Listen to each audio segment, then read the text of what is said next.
오늘 교회 오시는데 상당히 힘드셨죠? 예? 아침부터 눈이 쏟아져서 구경하기는 참 좋은데, 예? 구경 다니고 싶어서 구경 다니기는 참 좋은데 교회 오기는 참 어렵죠. 눈 때문에 그죠? 오늘 우리 어린 학생들이 또 아름다운 찬양으로 하나님께 영광 돌려주심에 대하여 감사드리고, 우리 그 토론토 치과에서 지금 일하고 계시는 우리 김광수 실장님이 계속 참여해 주셔서 너무너무 감사드리고, 또 우리 노원 삼육유치원 우리 하모니 선생님 또 이렇게 나와 주셔서 감사드리고, 우리 또 한재순 집사님과 함께 오신 우리 귀한 하나님의 종 감사드립니다. 그런데 오늘 이 시간에 실제적으로 제 마음 가운데 꽤나 이제 부담스러운 것 중에 하나가 무엇이냐면, 그 하늘공원 아파트에 제가 살고 있잖아요, 그렇죠? 저의 아주 가장 가까운 이웃은 우리가 402호에 살고 있는, 402호에 살고 있는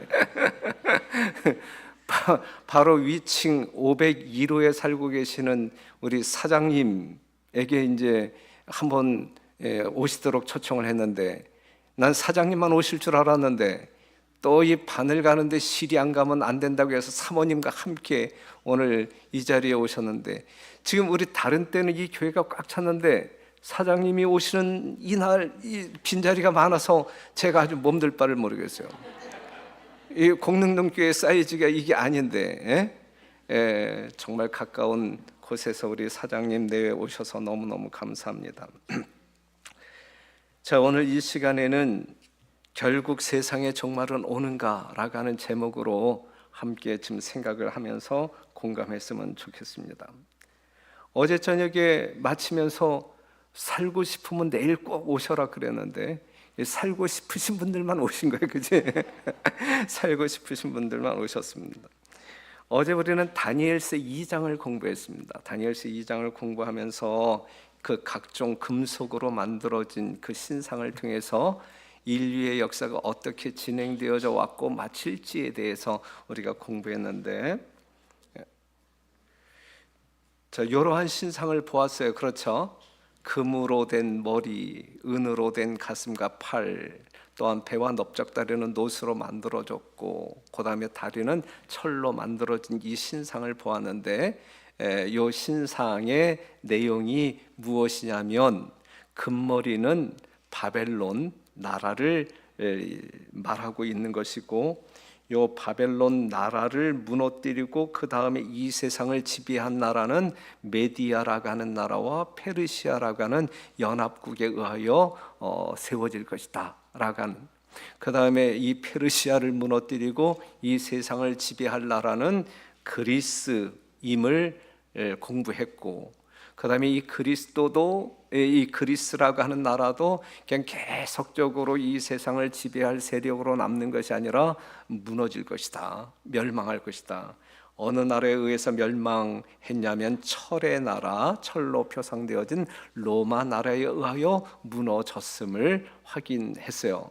그 다음에 이 로마 나라는 무너질 것이냐 아니면 다른 방법으로 사라질 것이냐, 이러한 어떤 그 말씀을 공부할 때 성경은 다른 나라들처럼 무너지는 것이 아니라 이 로마 나라는 나뉘어질 것이다라고 하는 그러한 예언이 있었는데, 예언 그대로 문자 그대로 이 로마 나라는 10개의 발가락이 10개인 것처럼 10개의 나라로 분열되었음을 우리는 어제 시간에 확인을 했습니다.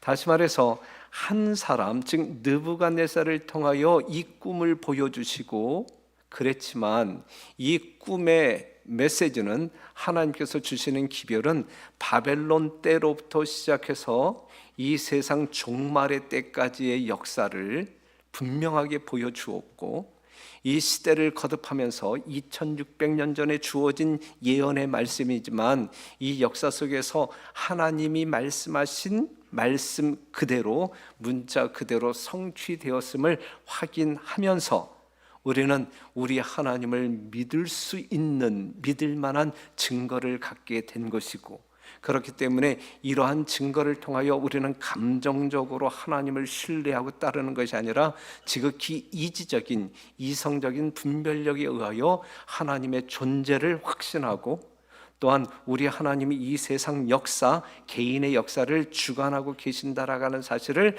우리가 분명하게 확신하고, 그 하나님은 우리를 정말 죽음 가운데서 살리시는 사랑의 하나님이시다라고 하는 사실을 확인해 보았습니다.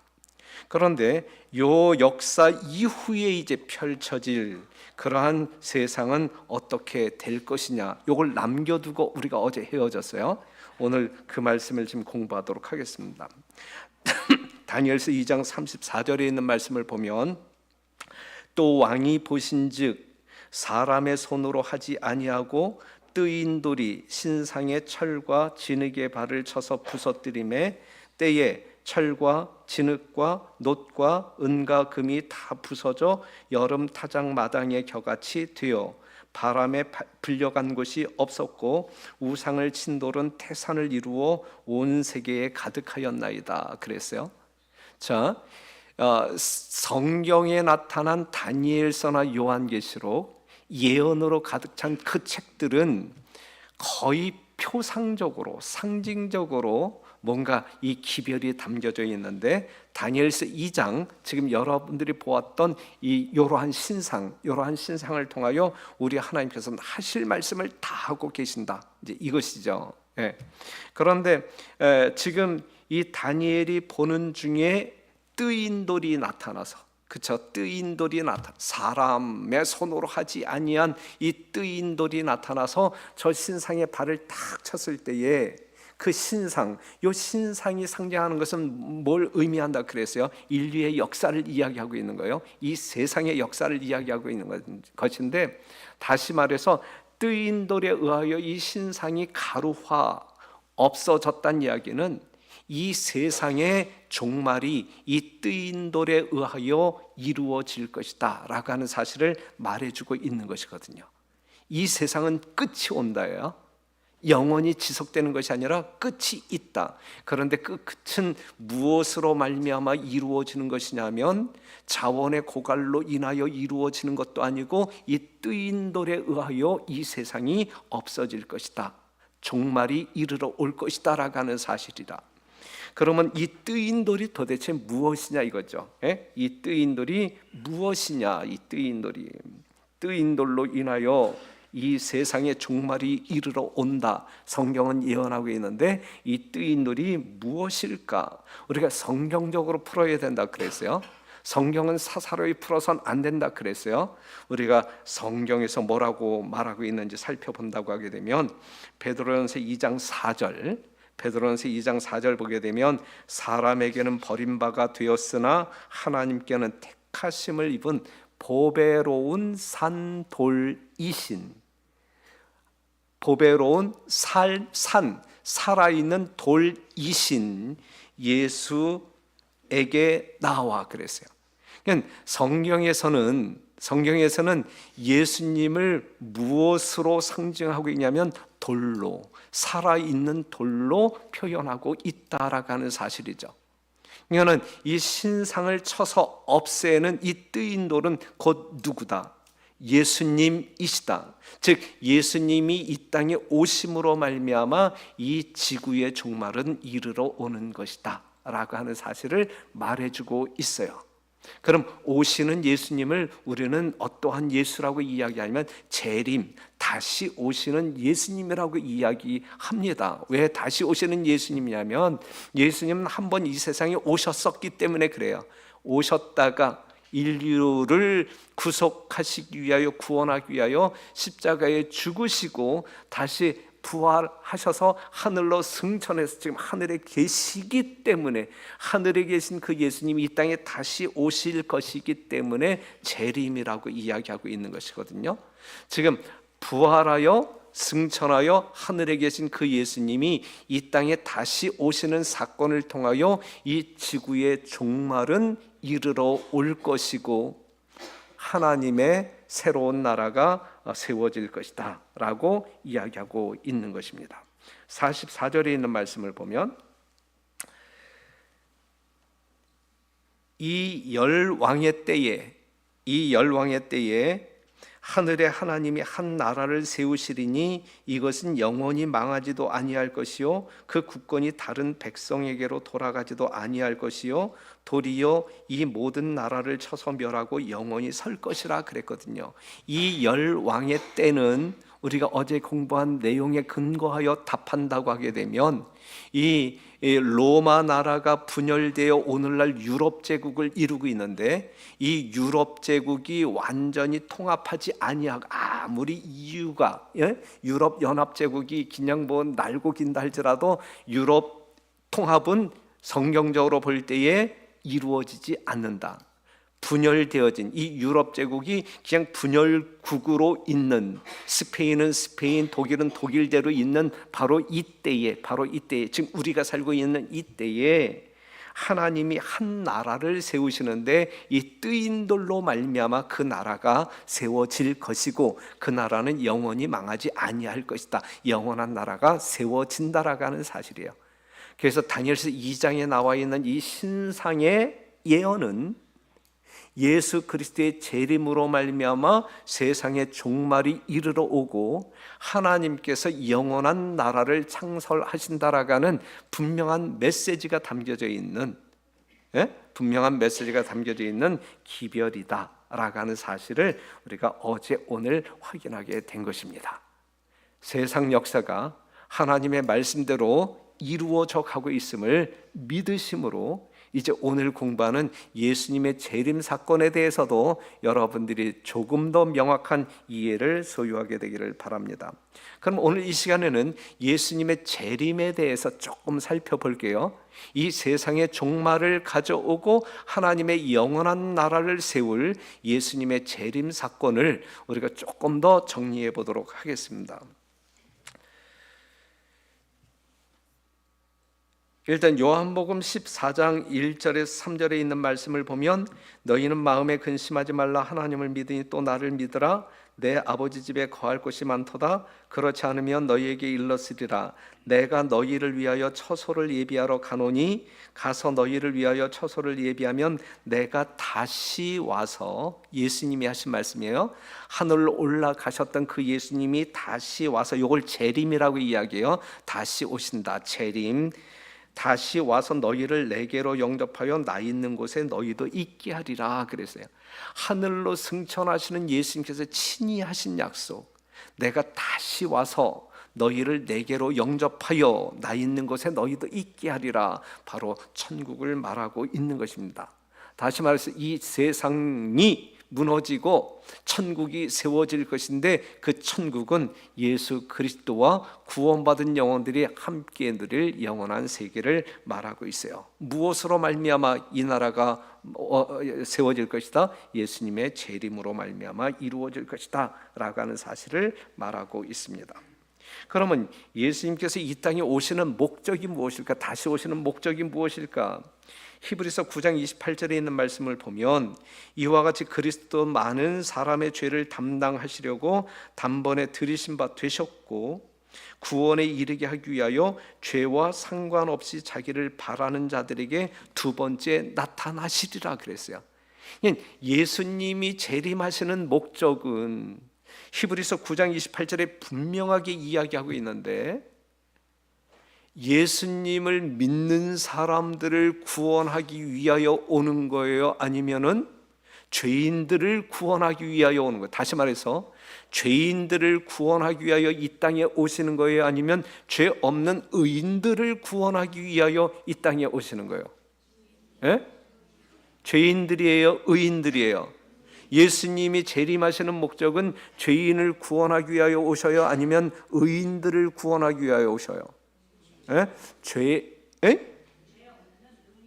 죄 없는 의인들을 데리러 오신다 이거죠. 여기 있는 말씀을 보게 되면 죄와 상관없이 자기를 바라는 자들에게 두 번째 나타나시겠다 그랬잖아요. 죄와 상관없는 사람들을 하늘로 데려가시기 위하여 예수님이 이 땅에 오신다 이것입니다. 그러면 여기서 말할 때에 죄와 상관없는 사람은 누구이고 죄와 상관이 있는 사람이 누구냐 이거예요. 쉽게 이야기한다고 하게 되면 예수 그리스도를 개인의 구주로 영접하여 예수가 나의 삶 가운데 있는 사람은 예수님의 용서로 말미암아 죄 없는 사람이라 성경에서 말하고 있는 것이고, 아직 예수를 믿지 아니함으로 말미암아 예수가 없는 사람은 죄인이라고 성경은 이야기하고 있어요. 그래서 성경에서 죄인이냐 의인이냐 이것을 어떻게 구별하냐면, 내가 도덕적으로 다른 사람보다 더 의롭게 사느냐 안 사느냐 이걸로 구별하는 것이 아니라 예수님을 믿느냐 안 믿느냐에 따라서 의인이냐 죄인이냐 이게 분류된단 말이죠. 그런데 예수님께서 이 땅에 재림하시는 목적은 예수 믿음으로 말미암아 하나님의 용서를 경험한 사람들을 하늘로 데려가시기 위하여 오신다라고 하는 사실을 성경은 분명히 말하고 있는 것입니다. 그러면 어떻게 구원하실까? 우리 하나님께서는 의인들을 어떻게 구원하실까? 히브리서 9장 27절에 있는 말씀 보면, 한 번 죽는 것은 사람에게 정하신 것이요, 이 땅에 살고 있는 모든 사람들은 한 번은 다 죽는단 말이에요. 예? 예수 잘 믿는다고 해서 예수님께서 정말 누구든지 저를 믿는 자마다 영원히 살 것이다라고 하는 약속이 있다고 해서 여러분들이 죽어요 안 죽어요? 죽는다고요. 예. 한 번 죽는 것은 사람에게 정하신 것이요 그랬어요. 그런데 죽음 다음에 뭐가 있냐면 심판이 있어요. 심판이. 예? 한 번 죽어. 모든 사람들이 다 죽어. 예수를 잘 믿는 사람이나 안 믿는 사람이나 다 죽게 되는데, 그런데 이제 중요한 것은 그 후에는 심판이 있으리라 그랬어요. 그럼 심판 이후에 어떠한 일이 있냐면, 이를 기이 여기지 말라. 무덤 속에 있는 자가 다 그의 음성을 들을 때가 오나니, 선한 일을 행한 자는 생명의 부활로, 악한 일을 행한 자는 심판의 부활로 나오리라 그랬어요. 자, 모든 사람들이 죽는 거예요.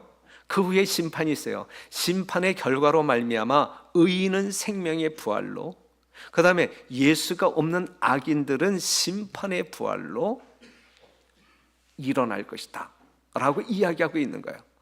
무슨 말씀인지 이해가 되죠?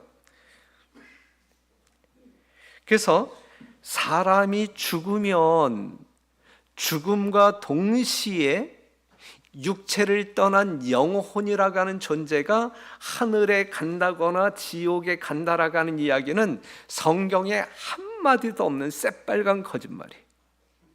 예? 하나님께서 인간을 창조하셨고, 인간을 창조하신 하나님께서 사람의 죽음에 대하여 분명히 말씀하셨는데, 사람의 죽음의 상태는 이 육체를 떠난 영혼이 존재하지 않는다라고 성경은 가르치고 있어요. 그래서 사람이 죽음과 동시에 하늘에 간다 지옥에 간다 그렇게 믿는 것은 잘못 믿는 것이고, 그렇게 가르치는 것은 잘못 가르치는 거예요. 성경적인 가르침이 아니란 말이죠. 보세요. 전도서 9장 5절에 있는 말씀을 보면, 무릇 산 자는 죽을 줄을 알지만 죽은 자는 아무것도 모른다 그랬어요. 아무런 의식이 없는 거예요. 죽은 자는 아무것도 몰라요.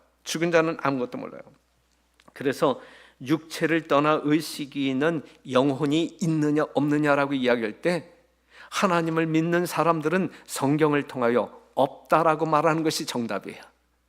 육체를 떠난 의식이 있는, 여러분들이 쉽게 이해하고 있는 이 귀신, 조석호의 육체를 떠난 이 조석호의 귀신이 떠돌아 이러한 영혼은 없다. 없다. 이게 성경적으로 말하고 있는 것입니다. 예를 든다고 하게 되면 시편 146편 4절에 이러한 말씀이 있어요. 그 호흡이 끊어지면 흙으로 돌아가서 그 당일에 그 도모가 소멸하리로다 그랬거든. 우리의 생각이라든지 계획이라든지 뭐 어떤 그 행동이라든지 이러한 모든 이것이 소멸되는 거예요. 존재하지 않는단 말이죠. 더 분명한 이야기는, 사망 중에서는 주를 기억함이 없사오니 음부에서 주께 감사할 자 누구리까 그랬거든요. 이 말씀 보신다고 하게 되면, 사망 중에서는 주를 기억함이 없단 말이에요. 그런데 사람들이, 특별히 많은 기독교인들이 믿는 것처럼 사람이 죽으면 즉시 영혼이 빠져서 하늘에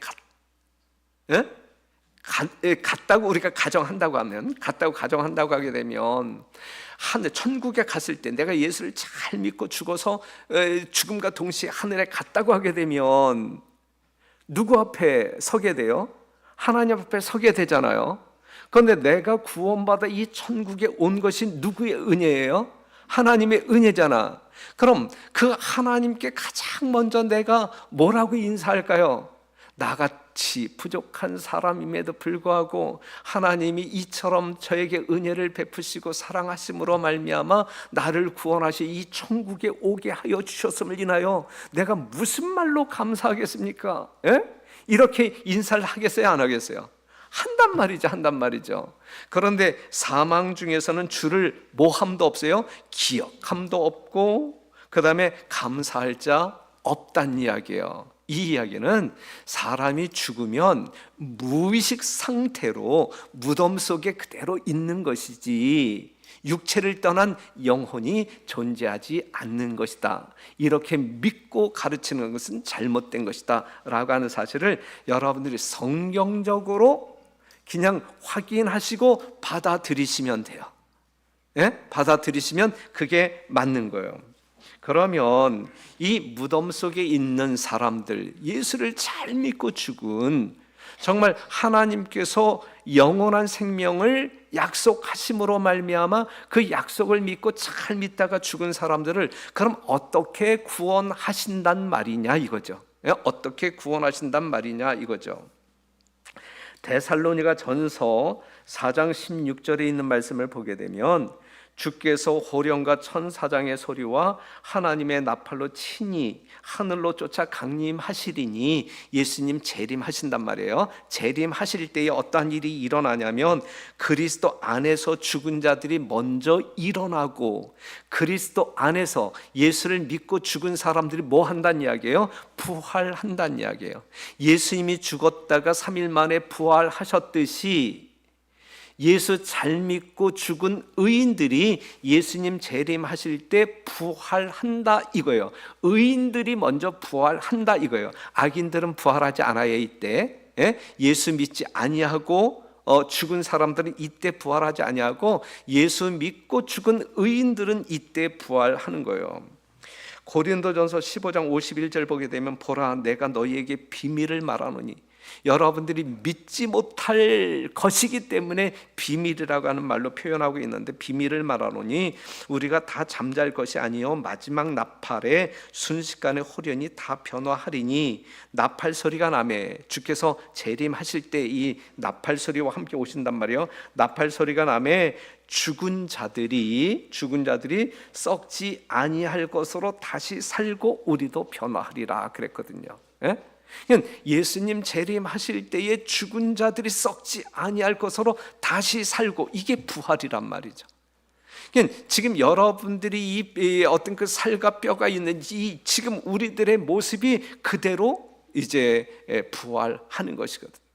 어떻게 그러한 일이 일어날 수 있겠습니까? 이 여러분들이 이 과학적인 사고를 가지고 있는 사람들이 이걸 어떻게 믿을 수가 있어요? 한 줌의 흙으로 변한 사람들이 어떻게 지금 이 뼈와 살이 있는 이 모습으로 부활할 수 있어? 그걸 어떻게 믿어? 이렇게 말할 수 있잖아요. 그렇죠? 만약에 우리 하나님이 그렇게 할 수 없다고 하게 되면, 저는 이 시간 하나님을 믿지 않기로 선택하고 결심할 거예요.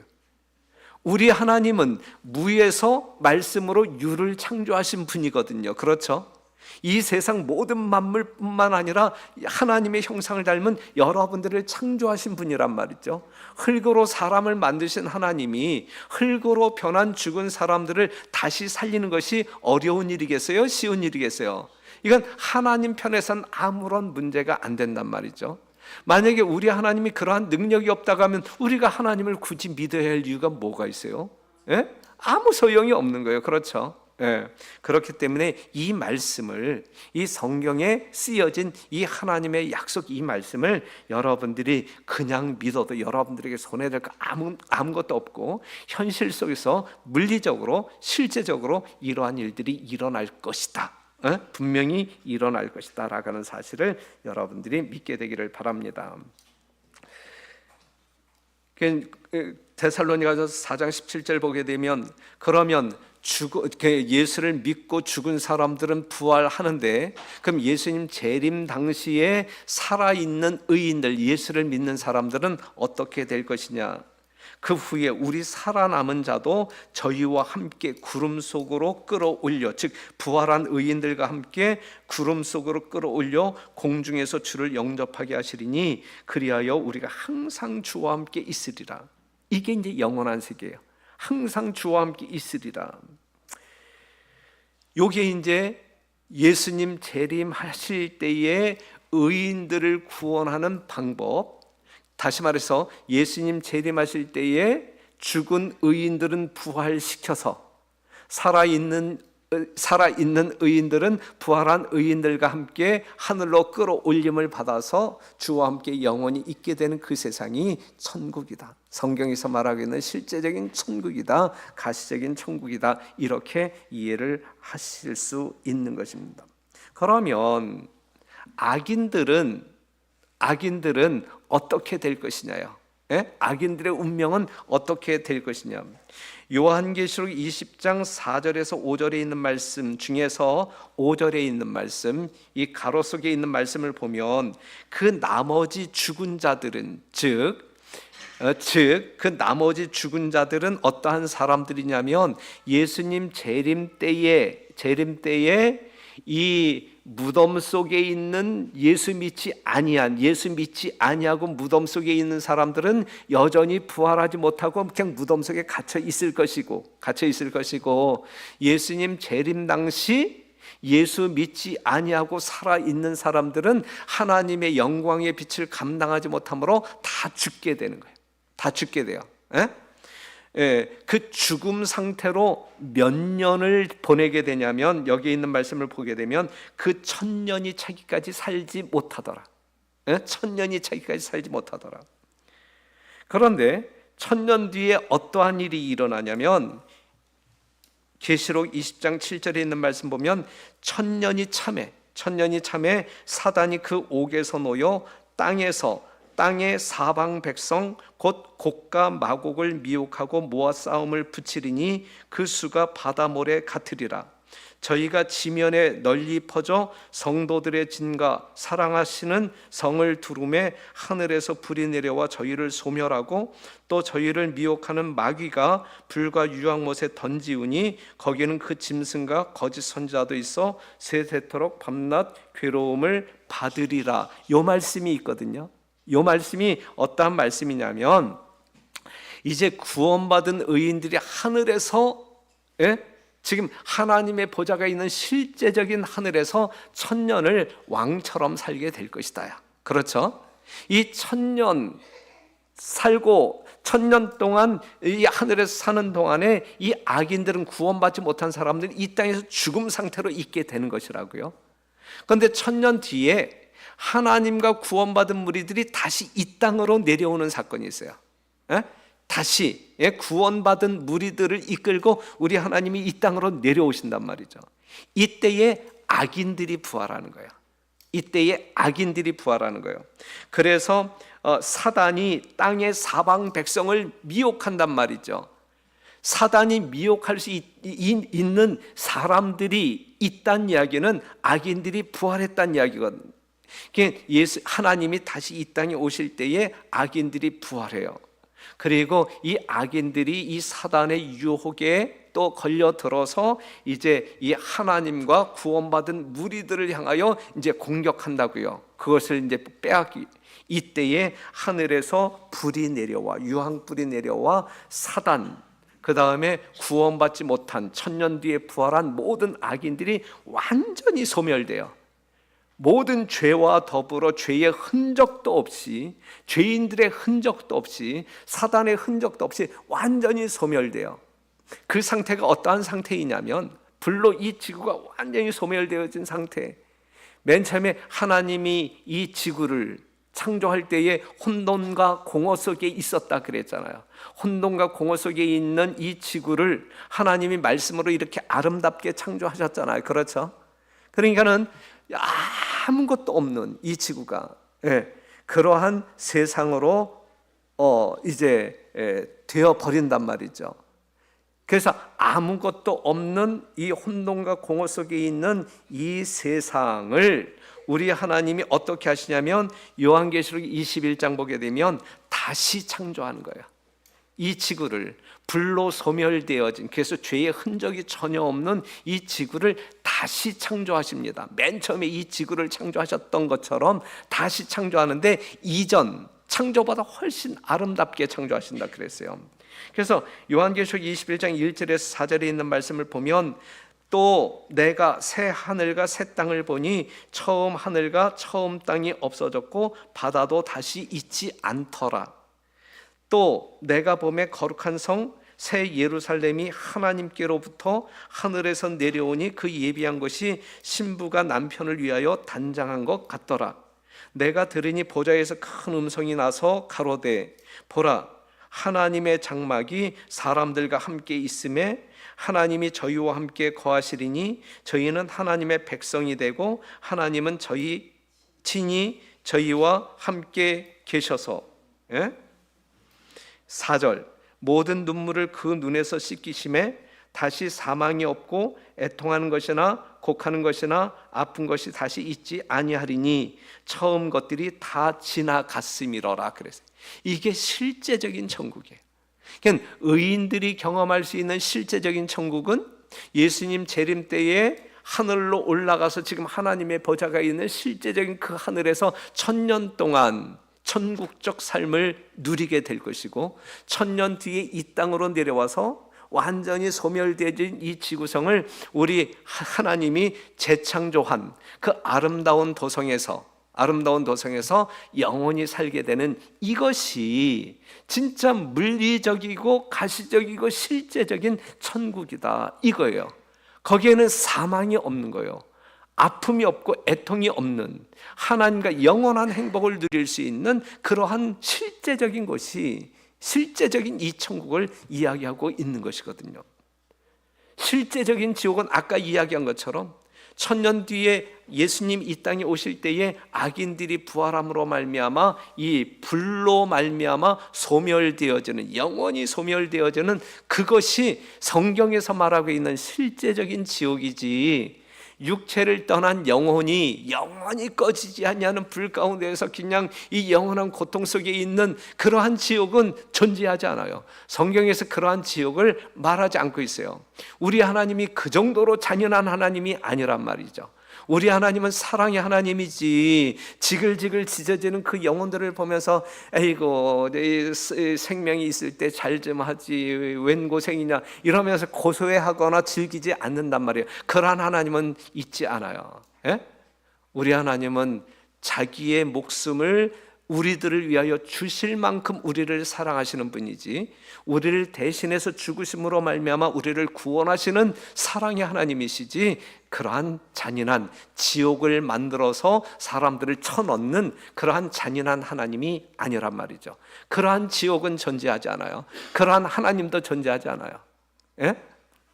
바로 지금 설명드린 이것이 실제적인 천국이다. 우리는 바로 이 문자적인 천국을 갈망하며 오늘 예수님을 믿고 따르는 신실한 백성들로 살아가고 있는 것입니다.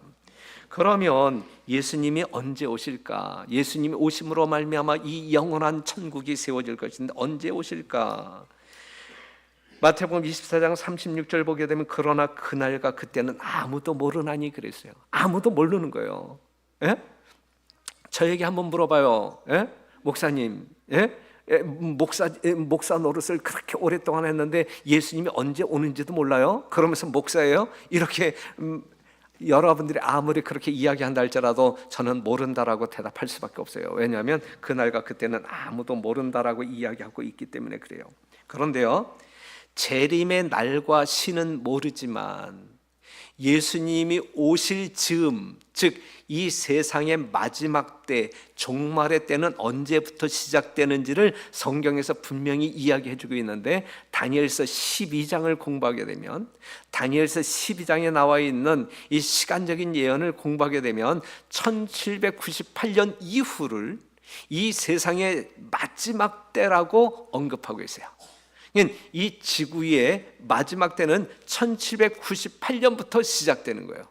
1798년부터 이제 예수님께서 오실 수많은 조짐들이 나타나요. 조짐들이. 그걸 성경에서는 징조라고 이야기합니다. 징조.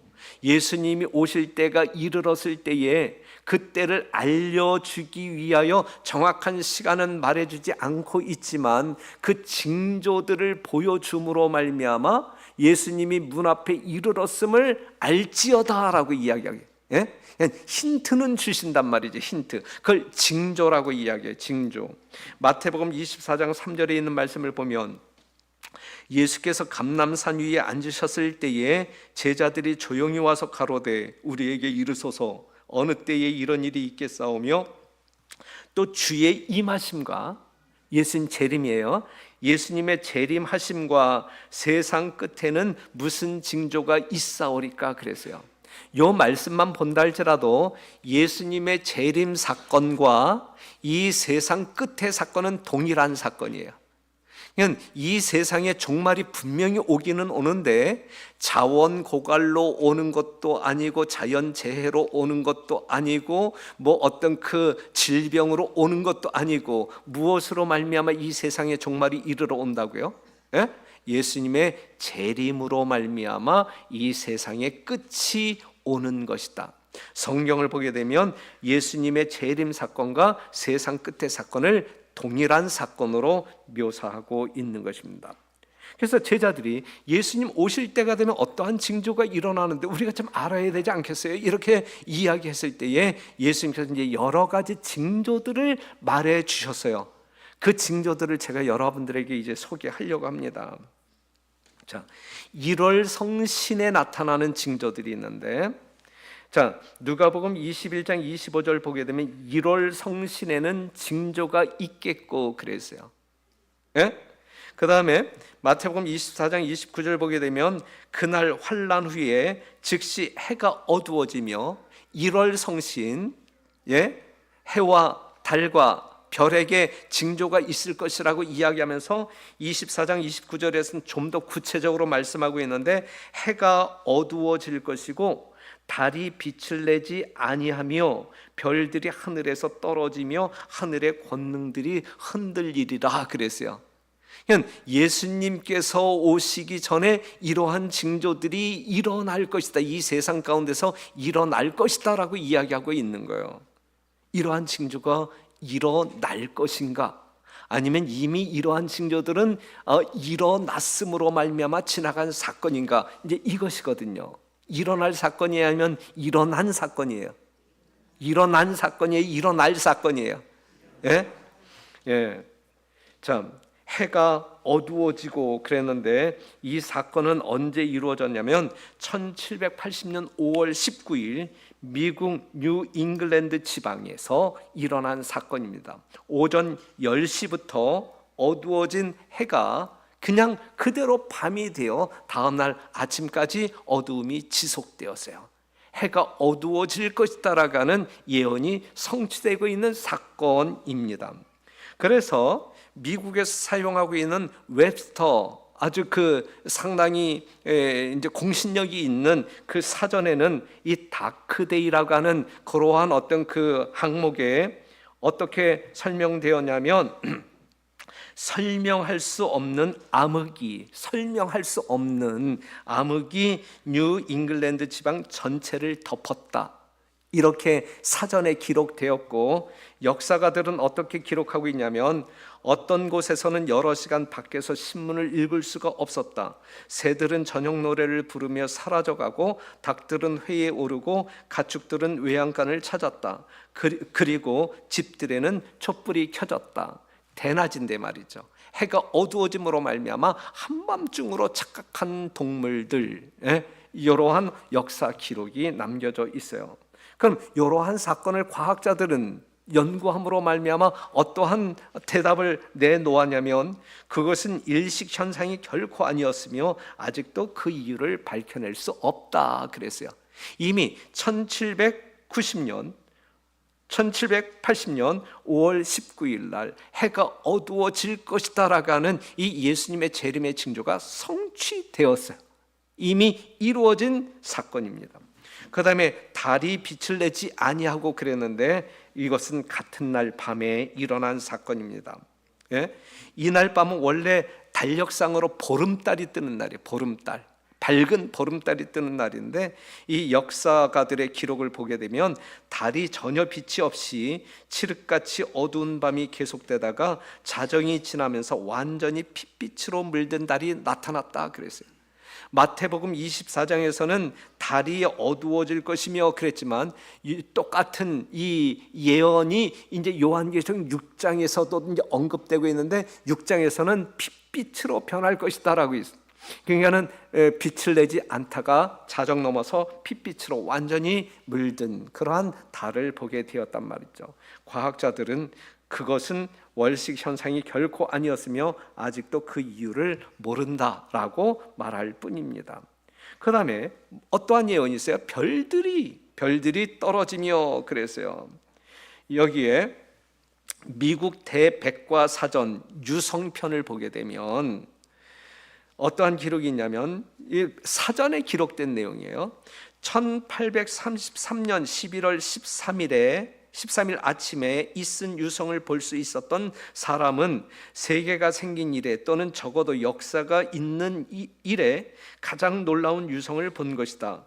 북아메리카 전역에서 볼 수 있었고 이 광경을 본 사람들은 그 수를 내리는 눈송이와 소나기의 빗방울에 비겼다. 이 정도로 많은 유성이 북아메리카 전역에서 볼 수 있게끔 쏟아졌단 말이죠. 예? 천문학자들은 뭐라고 이야기해요? 경이 현상일 뿐 그 이유를 모른다. 과학적으로 이해할 수 없는 거예요. 규명할 수 없는 거예요. 이건 누가 일으킨 사건이기 때문에 그래요. 하나님께서 경영하신, 하나님께서 사람들에게 약속하신 재림의 징조를 보여주고 있는 사건이기 때문에 과학자들은, 천문학자들은 그 이유를 알 수가 없는 것이거든요. 해가 어두워지고 달이 빛을 내지 아니하고 별들이 떨어질 것이다라고 하는 성경의 예언은 이미 문자 그대로 이 세상 역사에서 이루어졌음을 우리는 확인합니다. 그러면서 예수님의 오심이 정말 우리 눈앞에 이르러 오고 있음을 우리는 감각적으로 감지할 수 있어야 되는 거예요. 하나님께서는 또 다른 징조를 주시는데 자연계에서 일어나는 징조들을 살핀다고 하게 되면 누가복음 21장 11절에 처처에 큰 지진과 기근과 온역이 있겠고 그랬어요. 예수님 재림 때가 다가오면 이 세상에 큰 지진, 기근, 온역이 있겠고 그 다음에 21장 25절 보게 되면 빨간 글씨 바다와 파도의 우는 소리를 인하여 혼란한 중에 곤고하리라 그랬거든요. 여러분들이 뉴스를 접할 때마다 처처의 지진이 있을 거다. 하루 걸러 지진이 이곳저곳에서 일어나고 있고 처처의 기근이 일어나고 있는데 이 가뭄으로 말미암아 온 세계가 사막화되어져 가고 있고 여기저기서 산불 같은 거 일어나고 있음으로 말미암아 그러한 두려운 시대에 우리가 살아가고 있지 않아요? 그렇죠? 처처의 온역, 여러분들이 이미 코로나 경험했잖아요. 전 세계 모든 사람들을 아주 두려운 공포로 몰고 갔던 이 코로나, 요즘 일어나는 어떤 그 질병들 감기 하나일지라도 쉽지 아니한 질병이 없잖아요. 이러한 것들이 예수님 재림 직전에 이 세상에 무성하게 일어날 것이다. 그 다음에 바다와 파도의 우는 소리가 들릴 것인데 이제 빙하가 다 녹아내림으로 말미암아 이 해수면이 상승하고 그래서 이 많은 섬들이 물에 잠기는 그러한 세월을 우리가 지나고 있고 쓰나미에 대한 위험을 우리가 늘 접하고 있잖아요. 그렇죠? 자, 여기에 대한 그 또 다른 예언을 보게 되면 이사야 51장 6절 보면 너희는 하늘로 눈을 들며 그 아래의 땅을 살피라. 하늘이 연기같이 사라지고 땅이 옷같이 헤어지며 거기 거한 자들이 하루살이같이 죽으려니와 나의 구원은 영원히 있고 나의 의는 패하여지지 아니하리라 그랬어요. 하늘이 연기같이 사라지고 오존층이 사라지고 땅이 옷같이 헤어지며 거기 거한 자들이 하루살이같이 죽으려니와 이 세상, 이 지구의 운명이 상태가 지금 이런 식으로 변해가고 있지 않습니까? 여러분들이 그냥 뭐 뉴스 시간에 접할 수 있는 흔한 그러한 사건들 아닙니까? 자, 여러분들이 그 유튜브에서요, 그냥 자연재해 그 검색어 치면은 아주 그냥 얼마나 수두룩하게 나오는지 몰라요. 이미 시작된 이상징후, 가라앉는 도시들, 뭐 75도씨, 보고도 안 믿겨, 이상현상 공포 덮쳤다, 뭐 시베리아 무더위, 남미 강추위, 극과 극 이상기후, 뭐 이러한 기사들. 그런데 이제 우리가 이 도표를 본다고 하게 되면 옛날과 지금 현재를 비교한다고 하게 되면 급상승이잖아요. 급상승. 1980년 이후 더군다나 2000년대를 살아가고 있는 이 시점에 거의 정점을 찍고 있는 거 아닙니까? 그렇죠? 이것은 우리에게 무엇을 말해주고 있느냐? 무엇을 말해주고 있느냐? 과거 어떠한 때보다 지금 우리가 살아가고 있는 이때 정말 모든 징조들이 너무나 문자 그대로 여기저기서 우리가 상상하기 어려울 정도로 일어나고 있는 이 현실이 무엇을 말해주고 있느냐 이거예요. 여러분들이 이러한 현상들을 보면서 여러분들의 마음을 어떻게 정리해야, 하나님의 말씀대로 이 세상이 되어져 가고 있음에도 불구하고 하나님이 없다라고 부인할 사람이 있어서야 되겠느냐. 우리가 정말 하나님의 놀라운 말씀에 굴복하여 우리가 하나님께서 약속하신 영원한 구원을 경험하시는 여러분과 제가 되기를 간절히 바랍니다. 또한 성경에 또 다른 징조들이 언급되고 있는데 누가복음 21장 10절에 있는 말씀을 보면 이르시되 민족이 민족을, 나라가 나라를 대적하여 일어나겠고 그랬어요. 민족이 민족을 대적, 나라와 나라가 대적. 이미 여러분들이 뭐 우크라이나, 그 다음에 지금 이 예루살렘 지역에서 일어나고 있는 전쟁, 뭐 3차 대전의 위기까지 느끼는 이 시대에 이러한 모든 것들, 그 다음에 이러한 실제적인 전쟁이 일어나지 아니하는 나라들 속에 다 악의 다툼이 없는 나라가 어디 있어요? 미국도 뭐 그냥 뭐 진보파 보수파, 우리나라 여당 야당 얼마나 물고 뜯고 그냥 난리 법석입니까? 이것이 마지막 때의 징조라. 이게 마지막 때의 징조라고 예수님은 말씀하고 있어요. 그 다음에 인류 사회에 나타나는 징조들을 좀 잠깐 묵상한다고 하게 되면 마태복음 24장 12절 보게 되면 불법이 성함으로 많은 사람의 사랑이 식어지리라. 이 사람들의 마음 가운데 존재했던 풍성했던 이 사랑이, 인정이 점점 냉각되고 사라진단 말이죠. 아주 무정한 사람들로 변질되고 있다 이거예요. 이 시대를 살아가고 있는 우리들에게 나타나는 특징이 말이죠. 그러면서 디모데후서 3장 1절에 있는 말씀을 보면 내가 이것을 알라. 말세에 고통하는 때가 이르리니 사람들은 자기를 사랑하며 돈을 사랑하며 자긍하며 교만하며 회방하며 부모를 거역하며 감사치 아니하며 거룩하지 아니하며 무정하며 원통함을 풀지 아니하며 참소하며 절제하지 못하며 사나우며 선한 것을 좋아하지 아니하며 배반하여 팔며 조급하며 자고하며 쾌락을 사랑하기를 하나님 사랑하는 것보다 더하며 그랬어요. 이것이 마지막 때에 인간 사회에서 일어나고 있는 현상들이라고요. 그런데 이것이 지금 우리들의 모습 속에서 우리가 살고 있는 사회에서 일어나고 있는 현상들 아닙니까? 이러한 것을 보게 될 때에 말세는 말세다 이렇게 생각하지 않나요? 누가 하나님을 믿지 아니하는 이러한 징조를 알지 못하는 사람들도 이 세상에서 일어나고 있는 각종 범죄를 본다라든지 뭐 가정 파탄을 본다라든지 뭐 이런 것들을 보게 될 때에 정말 말세다라고 이구동성으로 떠들고 있지 않습니까? 예? 존친 살해라든지 아동 학대라든지 묻지마 살인, 이거 옛날에 구경도 못했던 듣지도 못했던 사건들 아니에요? 그렇죠? 가정이 파탄되어 사랑이 없음으로 말미암아 결혼 기피하고 이혼 가정 늘어나고 있고 출산율 저조는 뭐 때문에 그래요? 예?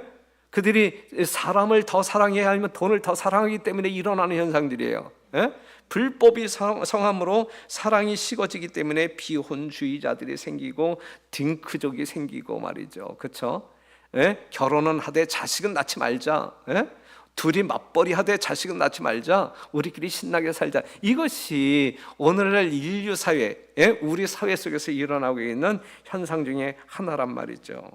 또한 경제계에서 일어나는 징조를 보게 되면 보라 너희 밭에 추수한 품꾼에게 주지 아니한 삭시 소리 지르며 추수한 자의 우는 소리가 만군의 귀에 들렸느니라. 뭐 노동조합이 결성되어서 그냥 월급을 조금 덜 주는 것 같으면 그냥 뭐 데모하고 파업하고 이런 세상에 우리가 살아가고 있단 말이죠. 그러면서 이 종교계에도 여러 가지 일들이 일어나는데 우리가 마태복음 24장 24절 보게 되면 거짓 그리스도들과 거짓 선자들이 일어나서 많은 사람들을 미혹할 것이다 그랬어요. 거짓 그리스도, 거짓 선지자. 우리나라에 유명한 거짓 그리스도들이 지금 있죠. 이렇게 시사에서 떠들썩했던 이 정명석이라고 하는 사람, 자기가 재림 예수야. 정명석이라고 하는 사람, 그 다음에 박명호라고 하는 사람 재림 예수, 그 다음에 안상홍이라고 하는 사람 재림 예수. 이러한 사람들이 버젓이 자기네들 교회 간판을 걸고 선교 활동을 하고 있는 것이거든요. 그런 또 얼마나 많은 사람들이 뭐 집 팔고 땅 팔고 그러한 사람들을 또 이렇게 추종하는지 몰라요. 야, 진짜 이분이야말로 재림 예수다 하면서 믿고 따르는 사람들이 얼마나 많은지 몰라요. 진짜. 그 다음에 이 신천지를 이끌고 있는 이만희, 그 또한 재림한 예수라고 이야기하고 있잖아요. 얼마나 우스운 시대에 우리가 살아가고 있습니까? 버젓이 하나님께서, 창조주 하나님께서 이렇게 살아있는데 말이죠. 이러한 존재들이 이 세상에 만연함으로 말미암아 어처구니 없이 수많은 사람들이 하나님을 믿는 그 일에서 돌이켜 미혹당하여 사망의 길을 가고 있는 것이거든요. 그러니 알아야 되는 거예요. 하나님을 알되 부지런히 열심히 알아야 되는 것, 분명하게 알아야 되는 것입니다. 하지만 이제 오늘 말씀의 결론을 이렇게 한번 정리해 보려고 합니다. 자, 누가복음 17장 26절에 있는 말씀을 보면 예수님은 이 재림의 때를 어떠한 때로 비유하고 있냐면 노아의 때에 된 것과 같이 인자의 때에도 그러하리라 그랬고, 28절 또 롯의 때와 같으리니 사람들이 먹고 마시고 사고 팔고 심고 집을 짓더니 롯이 소돔에서 나가던 날에 하늘로서 불과 유황이 비오듯 하여 저희를 멸하였느니라 그랬어요. 성경을 보게 되면 예수님이 재림하심으로 말미암아 이 세상을 심판하는 실제적인 사건에 대한 예조가, 대표적인 예증이 두 사건이 있는데, 첫째는 창세기에 나타난, 둘 다 창세기죠, 노아의 사건, 노아 홍수의 사건이 있고, 또 이 롯이 살았던 이 소돔과 고모라 성이 불로 멸망하는 그러한 심판이, 물의 심판이 있고 불의 심판, 이것이 마지막 때의 심판을 보여주는 어떤 그 예증이거든요. 예증. 그런데 노아 당시에 이 지구상이, 이 지구가 물로 멸망할 수밖에 없었던 이유와 롯의 시대에 이 소돔과 고모라 성이 불로 멸망할 수밖에 없었던 분명한 이유는 타락이에요. 타락. 인류의 타락이에요. 죄악으로 가득 찬, 더 이상 이 아주 이 조그만 양심도 살아남지 아니한 아주 이 화석화되어진 그 양심으로 말미암아 이 부도덕의 극치를 드러냄으로 말미암아 심판받을 수밖에 없는 운명을 이제 자초함으로 말미암아 그러한 심판을 받게 된 것이거든요. 자, 도덕적인 타락이에요. 도덕적인 타락. 그런데 도덕적인 타락을 어느 정도가 진짜 극점일까? 더 이상 보여줄 수 없는 도덕적인 타락의 일면이 성경 가운데서는 무엇이라고 말하고 있냐면 더 이상 타락할 수 있는 곳이 없는, 올라갈 수 없는, 진짜 아주 극점을 말해주고 있는 이 도덕적인 타락, 이 부패의 현상을 말하고 있는 그것이 무엇이냐면 동성연애예요. 성경에서 말할 때 그것은 동성연애예요. 동성연애 한번 볼게요. 창세기 19장 5절 보게 되면 롯을 부르고 그에게 이르되 이 저녁에 내게 온 사람이 어디 있느냐? 내게 온 이 천사가 이 소돔과 고모라 성에 이 불의 심판을 예고하기 위하여 남장을 하고 이제 이 소돔 성에 나타났을 때에 이 롯의 집에 들어가는 그 남장한 천사들을 보았거든요. 이 남자들이 우르르 몰려와서 야, 네 집에 들어간 남자 이끌어내라. 우리가 그들을 상관하리라 그랬어요. 여기서 상관하겠다는 이야기는 성관계를 이야기하고 있는 거예요. 그냥 동성애를 지금 이야기하고 있는 거예요. 동성애를 이야기하고 있어요. 여기에 대한 구체적인 표현이 이렇게 나와요. 유다서 1장 7절 보게 되면 소돔과 고모라와 그 이웃 도시들도 저희와 같은 모양으로 간음을 행하며, 이 당시에 소돔과 고모라 성뿐만 아니라 그 이웃 도시들도 이러한 것이 유행처럼 팽배했단 말이죠. 같은 모양으로 간음을 행하며 다른 색을 따라가다가 영원한 불의 형벌을 받음으로 거울이, 오늘 이 시대를 살아가고 있는 우리들에게 거울이 되었다라고 이야기하고 있는 거예요. 성경에서 수많은 예수님의 재림의 징조, 아까도 이야기했지만 뭐 경제계에서, 사회계에서, 자연계에서 뭐 어떤 그 1월 성신에서 일어나는 수많은 징조들, 여러분들이 위를 쳐다보나 밑을 쳐다보나 좌우를 본다 할지라도 다 재림의 징조들이 그냥 번복이 되어서 일어나고 있는 시대에 우리가 살아가고 있거든요. 그럼에도 불구하고 하나님의 존재를 부인한다거나 예수님의 재림을 부인한다거나 있을 수 없는 일이라. 있을 수 없는 일이라. 이 세상의 종말을 말해주고 있는데, 그런데 예수님의 오심이 진짜 눈앞에 이르렀다라고 확실하게 말해주는 그 장면이 바로 이 동성애예요. 동성애. 여기 유다서 1장 7절에 그렇게 말하고 있잖아요. 다른 색을 따라가다가 영원한 불의 형벌을 받았어요. 심판을 받았어요. 이것이 오늘날 재림을 기다리고 있는 우리들에게 거울이 되었다. 거울이. 여기에 대하여 레위기 18장 22절에 우리 하나님의 입장을 여러분들에게 소개한다고 하면, 너는 여자와 교합함 같이 남자와 교합하지 말라. 이는 가증한 일이다. 가증한 일. 이건 가증한 일. 고린도전서 6장 9절에 있는 말씀을 보면, 불의한 자나 하나님의 나라를 유업으로 받지 못할 줄을 알지 못하느냐? 미혹을 받지 말라. 음란하는 자나 우상 숭배하는 자나 간음하는 자나 탐색하는 자나 남색하는 자 다 하늘에 못 간다라고 이야기하고 있어요. 다 동성연을 이야기하고 있는 거예요. 로마서 1장 26절에 있는 말씀을 보면, 이를 인하여 하나님께서 저희를 부끄러운 욕심에 내어 버려 두셨으니 곧 저희 여인들도 순리대로 쓸 것을 바꾸어 영리로 쓰며, 27절 후반부, 남자가 남자로 더불어 부끄러운 일을 행하여 저희의 그릇 때문에 상당한 보응을 그 자신에 받았느니라 그랬어요. 사랑하는 성도 여러분, 오늘 처음 오신 여러분, 오늘날 이 세상이 어떠한 지경으로 흘러가고 있어요? 차별금지법이라고 하는 게 뭐예요? 차별금지법. 지금 전 세계에서 지금 앞다투어 이 법령을 지금 만들어 선포하고 있는 차별금지법이 뭐예요?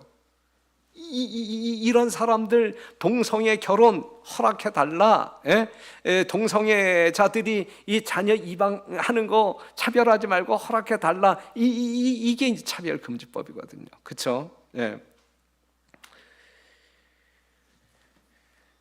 자, 이 그림을 보게 되면 바이든이 이 동성애자들이 모인 이 집회에 가서 이제 지지 발언 돕겠다라고 지금 이야기하고 있는 연설을 하고 있는 거예요. 지금 이 지도를 보게 되면 이 성소수자에 대한 우호적 비율을 말해주고 있는데, 이 초록색이 이제 아주 우호적인 반응을 보이고 있는 그러한 국가, 거의 전 세계적이지 않아요? 예? 동성애에 대하여 거의 전 세계적으로 우호적이지 않습니까?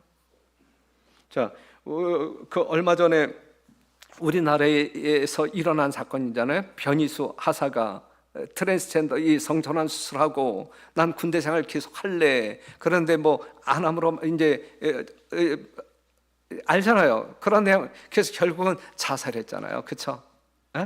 우리나라도 지금 이러한 지경에 있어요. 이 동성애의 이 상징, 그 트레이드 마크가 이 무지개라, 무지개. 무지개. 그런데 6색깔의 무지개. 요게 이제 동성애자들을 대표하는 그러한 깃발입니다. 시그널입니다. 이 무지개 깃발이 전 세계에 펄럭거리고 있는 그러한 시대에 우리가 살아가고 있어요. 지금이 그렇단 말이에요. 지금이 어떤 때란 이야기예요? 예수님 오심이 심히 임박한 때. 누가 뭐라고 한다 할지라도 우리가 어제 공부한 다니엘서 2장 예언을 공부하게 될 때의 모든 어떤 그 역사 속에서 그 예언이 문자 그대로 성취되었고, 오늘 공부한 내용을 보게 되면 뜨인 돌에 의하여, 즉 예수님의 재림으로 말미암아 이 세상의 종말이 이르러 올 것인데, 그 예수님의 재림의 징조들이 이렇게 우리 눈앞에서 펼쳐지고 있는 이때를 우리가 살아가고 있단 말이에요. 그럼 어떻게 살아야 되느냐 이거죠. 예수 믿고 잘 살아야 되는 거예요. 그렇죠? 예수 믿고 예수님의 뜻대로 살아야 되는 거예요. 그래야만 우리가 살 수 있는 거예요. 그래야만 우리 예수님이 죽으심으로 말미암아 우리들에게 선물한 영원한 생명을 죄 없는 그 세상에서 우리가 누릴 수가 있는 거란 말이죠. 누가복음 21장 28절, 이런 일이 되기를 시작하거든 일어나 머리를 들라, 너희 구속이 가까웠느니라. 하늘 갈 날이, 천국이 이르러 오는 그날이 가까웠느니라. 그러니 제발 머리 좀 들고 누구를 쳐다보고 살라는 이야기예요? 하나님을 쳐다보고 살라. 마태복음 24장 33절, 이와 같이 너희도 이 모든 일을 보거든 인자가 가까이 문 앞에 이른 줄을 알라 그랬어요. 문 앞에 이른 줄을 알라.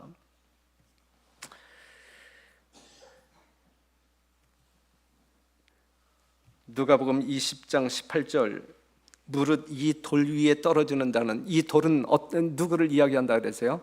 돌은 예수. 이 돌 위에 떨어지는 자는 깨어지겠고, 이 돌이 사람 위에 떨어지면 저를 가루로 만들어 흩으리라 하시니라 그랬어요. 사람이 요 돌 예수에게 떨어지면 깨어지겠고 그랬고, 요 예수가 사람에게 떨어지면 요 사람은 가루가 된다 그랬어요.